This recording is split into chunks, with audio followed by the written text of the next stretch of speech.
anak mo, di mo maalagaan ng gusto. Magiging marumi sila at gusgusin. Sa hayop, iba. Kung saan marumi, doon sila dumadami. Sasakupin na ang top amazing story natin ngayong gabi. Sobrang dami, sobrang dumi!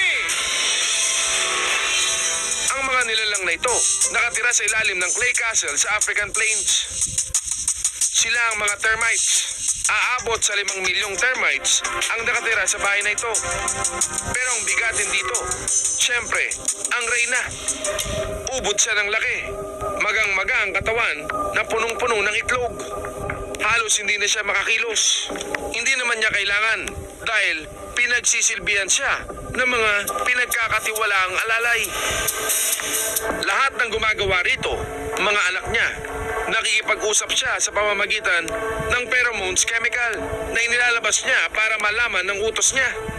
Pinipigilan ng reyna ang mga anak na mangitlog. Siya lang ang may karapatan. Isipin niyo kung ganito ang ginagawa ng tao para makapagparami. Ang mga nanay natin ay 60 feet ang taas. Kaya niyang manganak kada 15 segundo. Kaya aabot ng 30,000 ang baby niya sa isang araw. Sa bilis at dami nito, mapupuno niya ang Araneta Coliseum sa isang iglap. Mantakin mo, ang isang syudad na may 5 milyon na tao, na iisa lang ang nanay.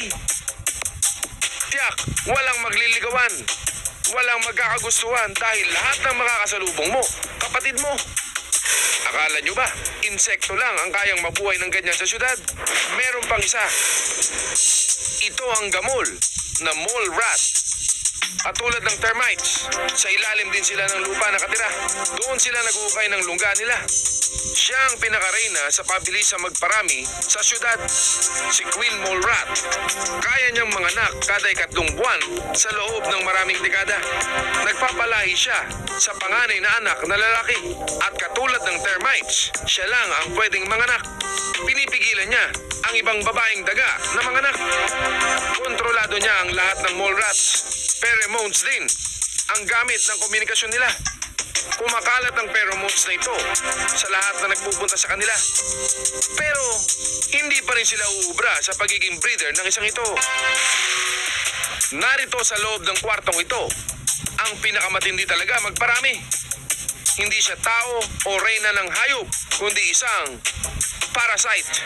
Nasa loob sila ng katawan ng tao, ang tapeworm. Ang parasite na ito ang pinakamaraming manganak na nilalang sa balat ng mundo. Kung ikaw ay parang tapeworm manganak, mapupuno mo ang buong New York City sa loob ng 2 linggo. Milyon ka kasi kung manganak sa isang araw. At kung infected ka ng tapeworm, malamang meron ng milyong-milyon dyan sa katawan mo. Ang buhay ng tapeworm ay kailangan makain ng itlog niya ng ibang hayop. Kaya kapag nakakain ng tao ng hayop na may tapeworm, magkakaroon na rin tayo nun. Pero maliit ang tsansa na mangyari yun. Kaya naman naglalabas ng maraming itlog ang tapeworm dahil nagbabakasakali siya na may isang itlog ang swertehing makapunta sa ibang bahay. Ang iba, dito bumabagsak sa National Parasite Collection sa Beltsville, Maryland. Ito ang Diplobodrium. Ito ang pinakamalaking human parasite. Isa itong intestinal parasite na may haba ng 75 feet. Pwedeng hindi mo malaman na meron ka pala nito sa tiyan. Halos may 50 million na katao sa buong mundo ang infected ng parasite na ito. Hindi lang pala ito hari ng sipag magparami, hari pa ng dumi. Kaya huwag balitin ang mga yan dahil malaki ang perwisyong pwedeng idulot sa atin. Pagmamalaki ko ulit sa inyo ang mga amazing stories natin ngayong gabi. Ang tatay kong nanay!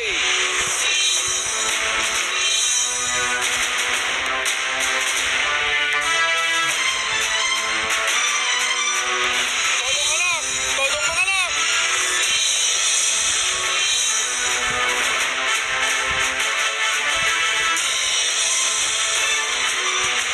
Ikaw sa harap! Ako sa likod!